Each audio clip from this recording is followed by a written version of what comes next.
দর্শক আসসালামু আলাইকুম। ক্যামেরার সামনে যে বোনটিকে দেখছেন তার ব্যাপারে জানবো। বাবু, আপনি বিস্তারিত বলেন, আমরা শুনতে চাই। ভাইয়া, আমার বিস্তারিত আপনাদের মাঝে তো অনেকেই বলছি, কিন্তু আমার নাম হচ্ছে রুনা আক্তার রুনিয়া। আমার দেশের বাড়ি সৈয়দপুর। তো আমার পরিবারে মা বাবা ভাই বোন সবাই আছেন। তো ভিডিও আপনারা আমার দেখছেন, কিন্তু আপনারা বলতে পারেন যে বারবার মেয়েটা কেন ইউটিউবের মাঝে আসে। শুনেন, বারবার কেন আসি, দেখা গেছে একটা মেয়ে তো এভাবে আসে না, অনেক কষ্টের মাধ্যমে কিন্তু ভিডিওতে আসে। তো আমি চাচ্ছি আমার জীবনে সুন্দর একটা মনের মানুষ পাওয়ার জন্য আমি আসি বারবার। ঠিক আছে? তো অনেক ভাইয়েরা আছে বাজে বাজে কমেন্টস করবেন। ভাইয়ারা, আপনারা কেউ বাজে কমেন্টস করবেন না, কারণ আমি আসি অনেক দুঃখের মধ্যে পড়ে, তারপরে কিন্তু আমি আসি, এছাড়া কিন্তু আসি না। তো আমি চাচ্ছি যে সুন্দর করে একজনের সাথে ঘর বাঁধবো, তার কাছে থাকবো সারা জীবন, কারণ আমি একজন ডিফুজি মেয়ে। আমি চাচ্ছি এরকম একজন লোক, তার বউ থাকুক, কোনো সমস্যা নেই। বউ থাকলেই যে মানে আমাকে মেনে নিব না সেটা না, কিন্তু সে যদি তার পরিবারকে মেনে নিয়ে করতে পারে, আমি তাহলে তার কাছে যাব। এবং কি তার দু একটা বাচ্চা কাচ্চা থাকলো তাও কোনো সমস্যা নেই, আমি যাব। কারণ আমি চাই সুন্দর একটা সংসার, সুন্দর একটা মন। এভাবে যদি কেউ থেকে থাকেন, তাহলে আমার সাথে যোগাযোগ করবে। কোন এলাকা কি বিশেষ পছন্দ আছে, যে এলাকার মেয়ে ছেলে হলে বিয়ে করব, বা এমুক এলাকার হইতে হবে, অমুক বংশের হবে, এরকম কোনো পছন্দ আছে? না না ভাইয়া, এমুকও আমার কোনো পছন্দ নেই, যে আমার ভাগ্যে যেরকম লেখা আছে ওরকমই হবে।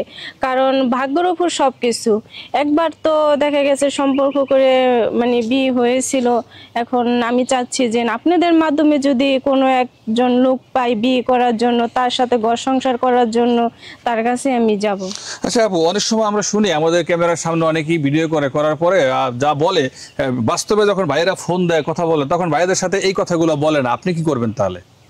মানে কোন কথাটা বলেন? এই যে আপনারা বলেন যে আমরা বয়স যেমনই হোক স্বামীর সংসার করব, বা যেখানেই হোক করব, বা কালো হোক মোটা হোক অসুবিধা নাই, পয়সা না থাকলে অসুবিধা নাই, কিন্তু যখনই দেখা যায় কোনো ভাই ফোন দেয় তখন আপনারা বলেন যে না, আপনাকে পছন্দ হয় নাই, আপনার পয়সা নাই, আপনার বউ আছে। আপনি কি বলবেন? না ভাইয়া, আমি এটা বলবো না। কারণ দেখেন, আমি 2 থেকে 3 বছর হয়েছে আমি সিঙ্গেল আছি। তো আমি একটা সিদ্ধান্ত নিলাম যেভাবে তো আমার থাকা সম্ভব না, আমার একটা জীবন সঙ্গী দরকার। অনেক সময় তো মাঝে মাঝে আমি অসুস্থ হয়ে পড়ি, তখনকে আমি ভাবি যে আমি এখন অসুস্থ হয়ে পড়ছি, এখন আমার দেখার মতো কেউ নেই। যদি আজকে আমার হাজবেন্ড পাশে থাকতো, তাহলে অবশ্যই আমাকে ডক্টরের কাছে নিয়ে যেত এবং কি সে আমাকে সেবা যত্ন করতো।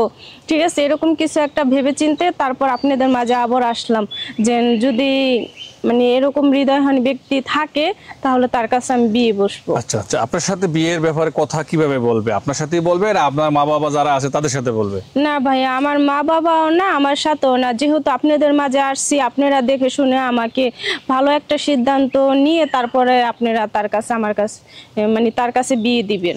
দর্শক, স্ক্রিনে যে নাম্বারটি দেখছেন এই নাম্বারে চ্যানেল কর্তৃপক্ষের নাম্বার, এই নাম্বার ইমেল এবং হোয়াটসঅ্যাপ আছে। বোনটিকে ভালো লাগলে আপনারা আমার সাথে যোগাযোগ করবেন, আমরা তথ্য দিয়ে সহযোগিতা করবো। সবাই ভালো থাকবেন, আল্লাহ হাফেজ।